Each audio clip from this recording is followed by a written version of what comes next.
장자연 씨가 유력 인사들의 이름이 담긴 문건을 남기고 세상을 떠난 지 곧 10년이 됩니다. 그간 장 씨의 죽음과 관련해 수사기관과 법정에서 목격자 진술을 해왔던 동료 배우가 오늘 실명과 얼굴을 공개하고 라디오 방송에 출연했습니다. 어떤 이야기를 하기 위해 10년 만에 대중 앞에 나섰는지 나이트 포커스에서 들여다보겠습니다. 먼저 두 분 모셨는데요. 장자연 문건 최초 보도했던 기자죠. 김대호 연예전문기자 그리고 최영일 시사평론가와 함께합니다. 두 분 안녕하세요. 네, 안녕하세요. 네, 오늘 새로운 이름이 종일 포털 검색어에 올라 있었습니다. 클릭해본 분들 장자연이라는 아픈 이름을 마주하셨을 텐데요. 모레 7일이 벌써 10주기라고 합니다. 먼저 주제어 영상 보고 오시죠. 처음으로 실명과 얼굴을 공개하시는 윤지호 씨를 모셨습니다. 안녕하십니까? 안녕하세요. 예.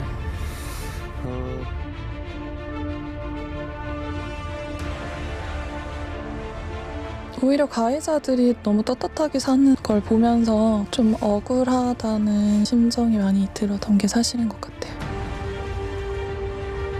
기억에 남는 것은 한 언론사의 동일한 성을 가진 3명이 거론되었던 것으로 한 기억합니다. 언론사의 동일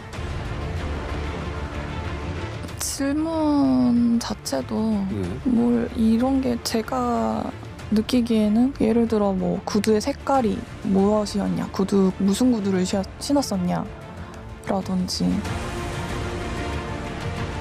어쨌든 저는 증언을 하는 목격자의 입장인데 진술을 할 때 바로 옆에 가해자가 있고 그 와중에서 진술을 하고 제가 진술을 할 때 비웃으시고 네, 위약금을 물고 저는 기획사에서 나온 상태였고 언니는 그러지 못하는 상황이어서 아마 기획사를 나오기 위해 작성된 문건이었지 않을까. 또 그 상황을 그래서 벗어나고 싶어서 그래서 쓰였지만 세상에 알려서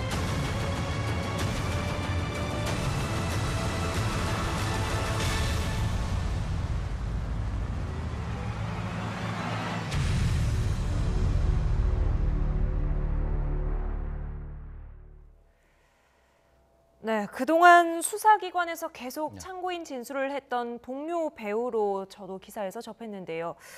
성함을 이제 알았네요. 윤지호 씨, 어떤 분입니까? 네, 실제적으로는 활동명이 민모 배우로 알려져 있었죠. 네. 그래서 당시에도 이제 증언이나 아니면 경찰 조사를 할 때도 민모 동료 배우로서 이제 표현이 네네. 됐었는데 마침내 이제 본인의 이름까지 공개를 했습니다. 그만큼 이제 10년 동안이었지만 아직도 잊혀지지 않고 그리고 또 진실을 이야기하고 싶은 욕구가 굉장히 강했던 것으로 보여지는데요.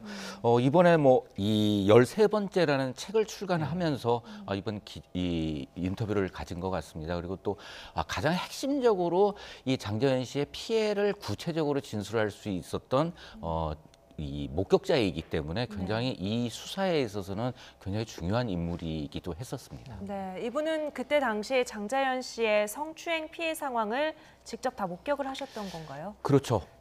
이 사건과 같은 경우에 장자연 씨의 사건과 같은 경우에는 문건에 담겨져 있는 인물들이 어떻게 장자연 씨에게 해를 끼쳤는지 하는 부분과 그다음에 또 이렇게 수사를 하다 보니까는 이 장자연 씨가 접대를 한 게 나오는데 이 자리에 함께 동석했던 동료 연예인을 이 경찰에서 찾아냈던 것입니다. 네. 바로 이제 윤지호 씨가 이런 부분에 대해서 진술을 했는데 진술하기까지는 굉장히 상당히 많은 어려움이 있었던 것으로 전해지고 있습니다. 그렇다면 사실 지금까지 실명과 얼굴을 공개한다는 게 본인에게는 얼마나 힘든 일이었을지 지금 설명을 통해서 조금 짐작이 되는데요. 10년 만에 언론 앞에 나선 계기는 무엇이었는지 윤 씨의 목소리로 직접 들어보시죠. 캐나다 같은 경우는 피해자나 가해자가 뭐 이름과 얼굴이 다 공개가 됩니다.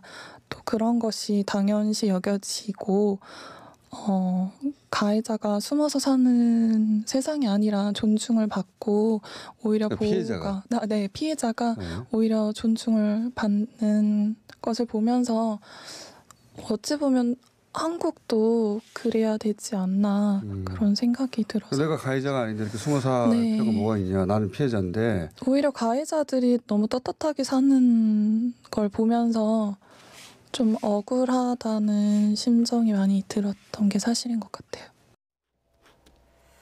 네, 가해자가 떳떳하게 사는 네. 걸 보면서 많이 억울했다. 실제로 가해자로 특정된 인물들 대부분은 혐의 없음으로 좀 사건이 네. 당시에 종결이 됐었죠. 맞습니다. 지금 그래서 검찰의 재수사 리스트에 장자연 사건이 여러 가지 검토 결과 다시 올라가게 됐죠. 이 어제 오늘 또 벌어지고 있는 김학의 전 네. 법무부 차관 사건도 마찬가지인데요. 지금 이 공통점이 뭐가 있냐 하면 당시에 경찰에서는 상당 부분의 증거를 확보했다. 이것을 검찰에 송치했다.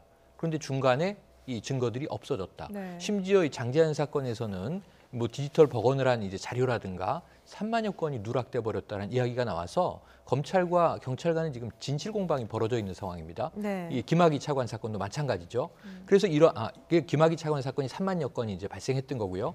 장자연 사건의 경우에는 우리가 최근에만 돌이켜 보셔도 특정 정재계 인물들이 계속 지목이 되면서 네. 통화 기록들이 다수 있었는데 당시 2009년 10년 전 당시에는 검찰에 이 증거물이 남아있지 않은 네. 매우 이상한 상황들이 벌어져 있어요. 그러다 보니까 대중들의 의혹은 당시에 이 정재계 주로 이제 힘을 쓰는 우리 사회의 기득권층이 장자연 씨의 성추행에 가담하면서 네. 뭔가 중간에서 이러한 것들을 봐주기로 빼거나 했던 것 아니냐 하는 의혹이 있는 게 현재 사실입니다. 네. 이러한 의혹들을 해소하기 위해서 검찰은 재수사를 결정한 만큼 지금 윤지호 씨의 증언은 상당히 제가 보기에는 유력한 근거가 될 것 같고요. 네. 사실 그동안도 끊임없이 증언을 해왔다는 겁니다. 심지어는 본인은 피해자이면서 또 이 가장 큰 피해를 당한 장자연 씨의 이 신인 동료였는데 네. 영화판에서도 밀려나서 해외로 나가서 살 수밖에 없었던. 네. 그런데 선진국에서 보니까 우리 사회에 지금 현재도 미투에서 2차, 3차 가해가 계속 벌어지지 않습니까? 이와는 다른 사회 분위기를 보면서 이제는 좀 용기를 가지고 나서야겠다. 이렇게 네. 나선 것 같아요. 네. 이제 얼굴과 실명을 공개한 만큼 제가 보기에는 적지 않은 파장이 앞으로 있을 네. 것으로 예상이 됩니다. 뭐 본인이 직접 이야기했지만 캐나다에서 지금 생활을 하고 있다고 하시고 네. 그래서 이제 서로 다른 사회 분위기를 보면서 좀 용기를 냈다고 합니다. 문제가 되고 있는 장자연 리스트 관련해서도 실제로 그 리스트를 받고 여기에 나온 내용의 많은 부분을 기억하고 있다고 언급을 했는데요. 이어서 들어보시죠. 제가 궁금한 것이 지금 뭐 거론된 이름들 있잖아요. 아주 많은데 그중에 대표적으로 언론사 관계자들 이름이 계속 거론되지 않습니까?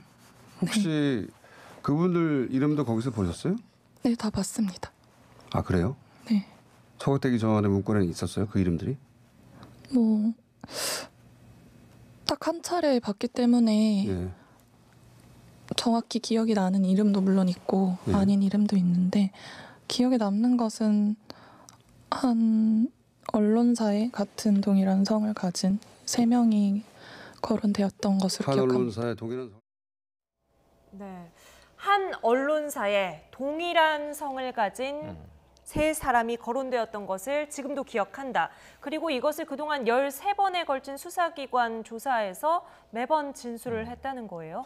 네, 사실 이 장자연 문건 속에 등장하는 특정 언론사 그리고 또 이 그 사주의 성이 등장하는 예. 것은 저도 이제 이 문건을 봤기 때문에 뭐 그 없는 내용은 보셨어요. 분명히 네. 아닌 것이죠. 그리고 또 이제 딱 한 차례 봤다고 이야기를 하고 있는데 당시로서는 이 윤지호 씨가 봤는지 안 봤는지 부분에 대해서는 정확하지가 않지만 네. 당시에 이 문건을 작성했던 장자연 씨 그리고 또 이 문건을 알렸던 매니저 유모 씨 네. 그리고 또 유모 씨의 부탁에 의해서 이 문건을 다른 감독에게 보여줬던 이미숙 씨 네. 그리고 또 이미숙 씨가 또 다른 감독에게 보내줬는데 이 감독 요렇게만 이제 본 것으로 전해지고 있고 그 네.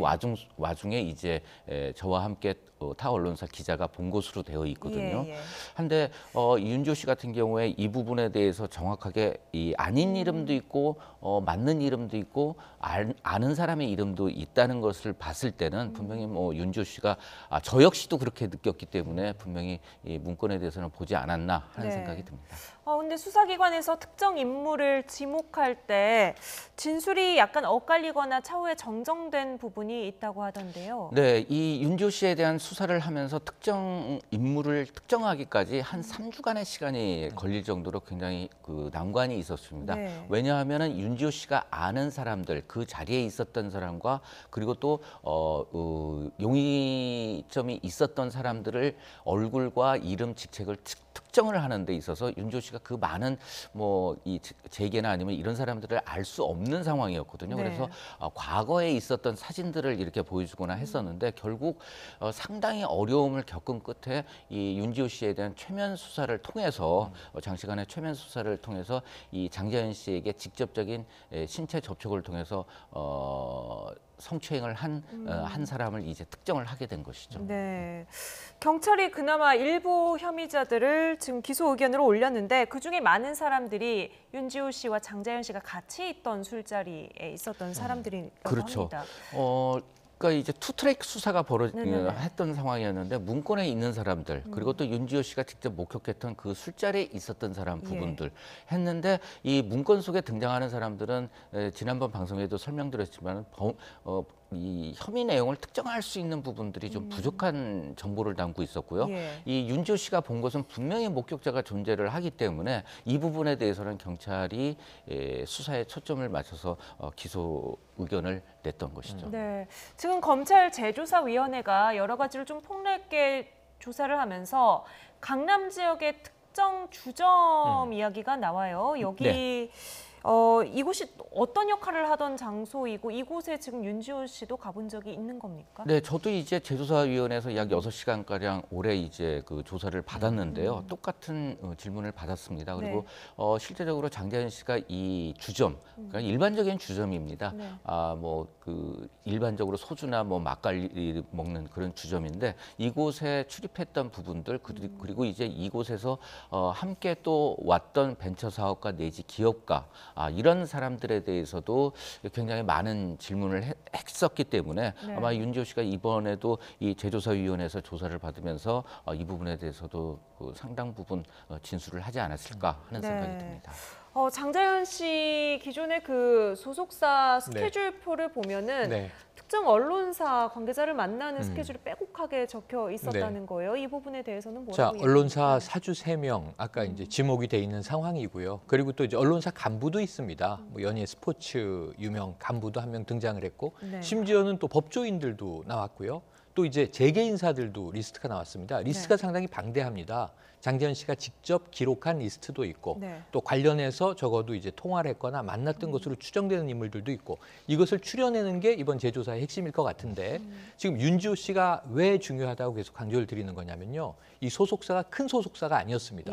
K모 대표가 있었는데 대부분 기성 배우들이 있었고 신인 배우는 그러니까 동병상련 상황인 경우는 윤지호 씨와 장자연 씨 2명이었다는 거예요. 그래서 접대를 빌미로 한 자리에 K모 대표가 부를 때는 대부분 둘이 같이 동선을 가지고 움직였기 때문에 장자연 씨가 갔던 곳, 장자연 씨가 만났던 사람, 장자연 씨가 당했던 일 이것을 가장 최측근에서 본 인물이 지금 유일하게 윤지호 씨인 겁니다. 그런데 이제 아까 얘기한 대로 이들이 정말 신인 배우가 수입이 없거든요. 그런데 소속사에서 월 50만 원의 용돈을 줄 테니 외부의 다른 아르바이트는 절대 하지 말고 대표가 시키는 일만 해라. 그리고 30만 원을 줬다. 그래서 좀 상당히 좀 박한 상황이었다라는 절박감도 이제 인터뷰에서 토로를 했습니다. 이런 상황이다 보니까 윤지호 씨는 거의 제가 보기에는 유일무이한 장자연 씨의 마지막에 동선을 이야기할 수 있는 이 직접적인 증인인 것 같아요. 그래서 이런 부분에서 아까 말씀하신 대로 지금 실제로 만났던 K모 대표가 불러서 사실은 이게 이 뭐 정재계, 필요하면 관계, 벤처 사업가 왜 소속사 대표가 이 여배우들을 데리고 만나게 되느냐면요. 끊임없이 적자 구조에서 허덕이기 때문에 투자를 이끌어내기 위한 만남이었을 가능성이 높습니다. 그러니까 이제 이러한 그 스폰서를 찾는 그러한 이 모임이었을 가능성이 크거든요. 그러니까 이런 상황에 대해서는 이 리스트에 올라 있던 인물들에 대해서 이 10년 전에 조사됐던 내용들이 다시 한번 복귀되어야만 하고 거기서 누락된 것들을 찾아내야만 하고 당시에 이런저런 이유로 이 수사 대상에서 빠졌던 인물들은 지금이라도 재조사를 해야 되는 상황으로 보여집니다. 네. 김 기자께서도 여러 차례 참고인 조사를 받으셨으니까 지금 최영일 평론가 하신 말씀에 대해서 어떻습니까? 실제로 지금 윤지호 씨가 이번 재조사에서 어느 정도 역할을 해줘야 되나요?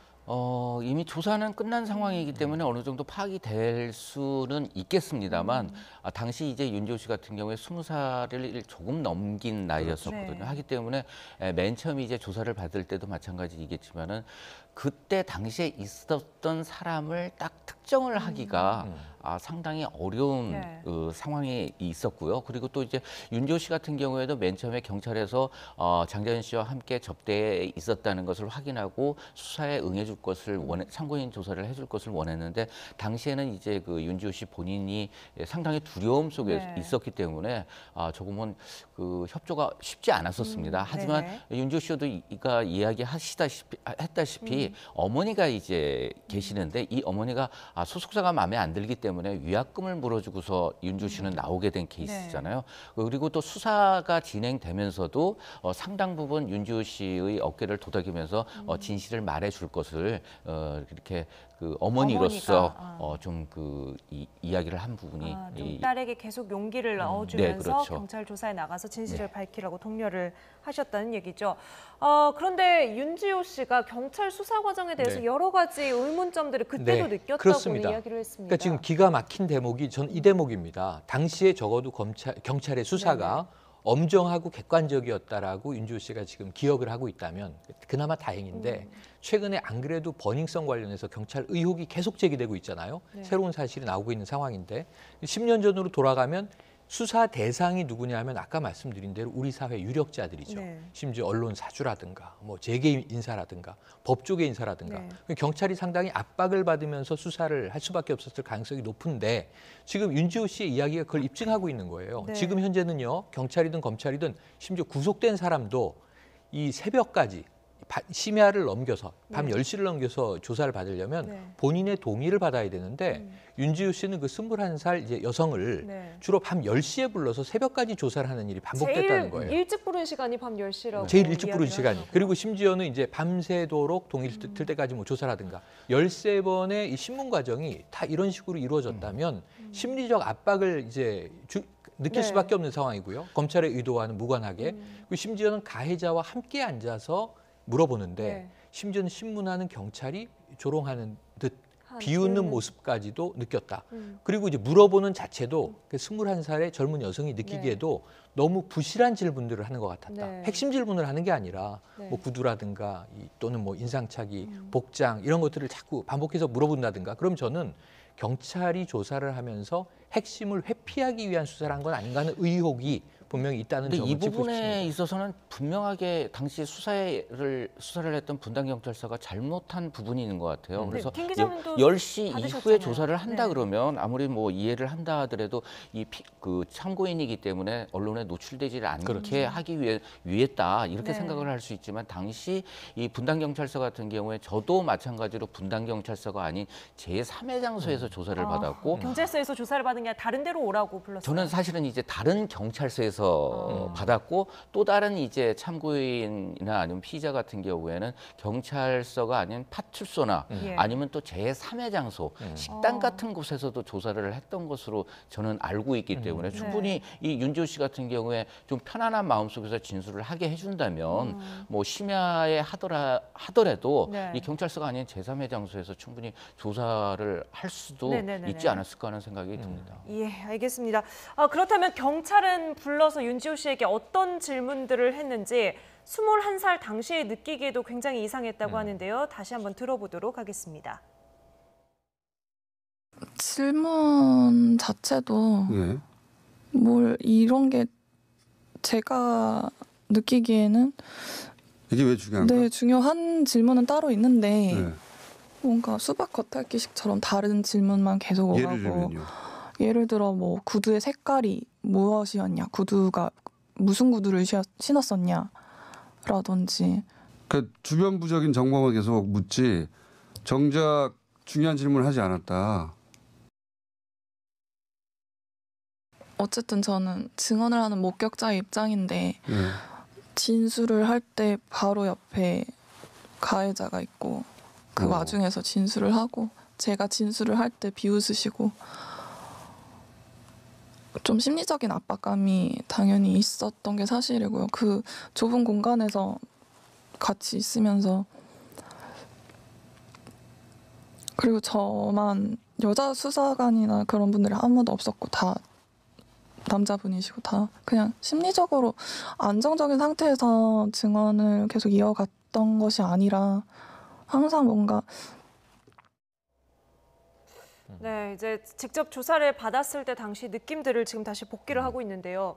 구두는 무슨 네. 색깔을 신었냐 이런 건 왜 물어봤을까요? 그러니까 뭐 예를 들면 이게 이 어떤 범죄 현장의 현행범을 나중에 추적해서 잡기 위한 거라면 인상 차이가 중요하죠. 네. 그 사람이 누군지 모른다면 자 어떤 운동화를 신었느냐, 어떤 족적을 남겼느냐, 복장은 어땠느냐, 키는 어땠느냐. 네. 근데 지금은 이름만 대면 알만한 사람들의 리스트가 있는데 지금 이런 것들을 조사 과정에서 왜 물어봐야 되는 겁니까? 저는 이게 수사의 기초를 저희가 네. 뭐 경찰이나 탐정은 아니지만 네. 한번 상식적으로 생각을 해본다면 매우 지엽적인 질문으로 이 심야에 불러서 안 그래도 피곤한 사람을 여성 경찰관 없이 남성 수사관들이 압박을 하면서 이런 빙빙 돌리는 질문을 했다. 그럼 이건 네. 자체가 본질을 좀 피해가는 수사가 아니었는가 하는 의혹이 남는 대목은 실제적으로 짚어야 되겠죠. 몇 년 전에 있었던 일인데 그 최영일 평론가 같은 경우에 그 자리에서 신고 갔던 구두 색깔을 알 수가 없는 부분이거든요. 네, 그리고 또 기억하기가 이 어렵죠. 윤지호 씨의 증언을 통해서 기소가 되긴 했지만 실제적으로 검찰과 재판부에서는 윤지호 씨의 증언이 신빙성이 부족하다는 이유로 해서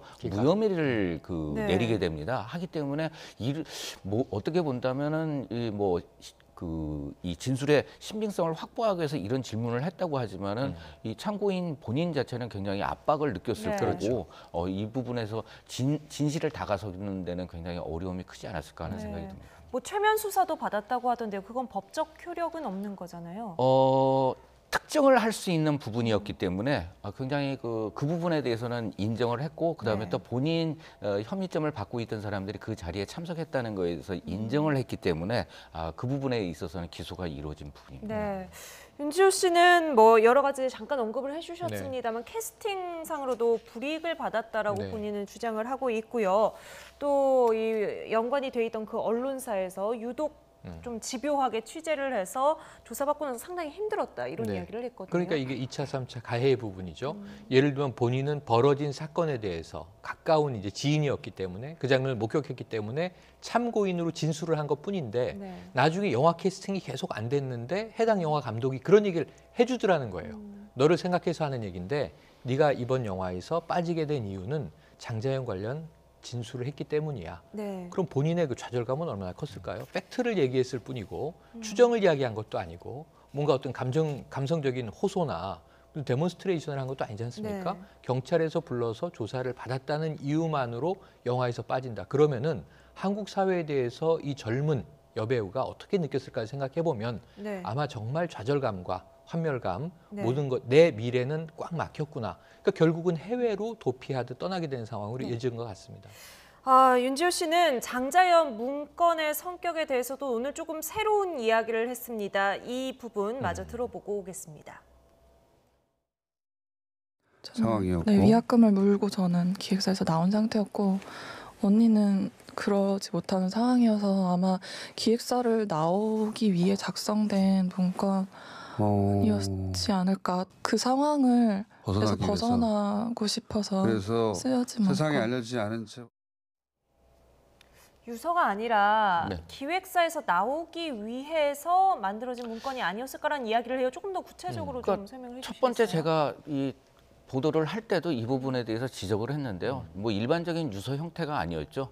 주민등록번호에다 주소까지 쓰는 유서는 굉장히 드물고 네. 거기에 이제 그 본인의 이 무인으로서 간인까지 하는 거는 상당히 그 유서의 성격이 그렇게 아니죠. 안 근데 하죠, 예. 그럴 때는 반드시 이제 법률적으로 사용되는 서류였기 때문에 이 부분을 가지고서 이제 진술서 형태로 해서 전 소속사 대표에게 계약 해지를 요구하는 법률적인 문서를 만들기 위해서 작성한 것으로 되어 있습니다. 그렇다면 이 문건을 작성할 때 의논한 사람이 또 있지 않았을까 좀 이런 생각을 하는 것 같아요. 네, 그 본인 뭐 그 문건을 이제 최초로 언론사에 알리게 된 유모 씨, 그러니까 이 이미스쿠 씨의 전 매니저이고 그다음에 또 이제 소속사를 운영했던 유모 씨가 같이 의논을 했고 같이 작성을 했으며, 이 사본과 같은 경우 그 당시 이제 복사해가지고 이제 쓰레기통에 버려졌던 KBS가 입수한 것 같은 네. 경우에는 유모 씨가 보관을 했었기 때문에 이런 정황상으로 봤을 때는 유모 씨와 이 문건을 작성하는데 긴밀히 의논한 것만큼은 분명한 사실입니다. 네, 윤지호 씨가 이제 오늘 방송에 나오면서 이 고 장자연 씨 사건 또 10주기 다가오면서 다시 한번 대중들의 관심을 받게 됐습니다. 사건과 어느 정도 좀 연관이 있다고 보실 수도 있겠고, 또 계속해서 취재해 오신 분으로서 좀 이 사건 관련해서 좀 마지막으로 하고 싶은 말씀 있으시다면요? 네, 그 장자연 씨의 이 이른바 문건 리스트 이 부분에 있어서 실제적으로 가장 큰 공로를 세운 거는 분당경찰서도 아니고 검찰도 아니고 저희 언론도 아니고요. 윤지호 씨의 몫이 굉장히 컸었거든요. 하기 때문에 윤지호 씨가 10년 만에 이렇게 다시 얼굴과 이름을 공개하면서 나온 것은 그만큼 억울한 점들이 많았고 진실을 이야기했을 때 받아들여지지 않은 측면이 있는 만큼 우리 사회에서도 다시 한번 이 장자연 씨 같은 경우, 그러니까 거액의 위약금을 내고서 계약을 해지할 수 없을 정도로 굉장히 노예계약에 가까운 상황이었거든요. 이런 부분들에 대해서도 우리가 좀 신경 써서 굉장히 신인 연기자, 신인 연예인 지망생들에 대해서도 인권적인 측면에서 관심을 가져야 되지 않을까 하는 생각이 듭니다. 네. 모레 10주기라고 합니다. 벌써 10년이 지났지만 아직 밝혀지지 않은 진실이 많은데요. 이번에는 꼭 밝혀졌으면 좋겠습니다. 김대우 기자는 여기서 먼저 인사를 드리죠. 오늘 말씀 감사합니다.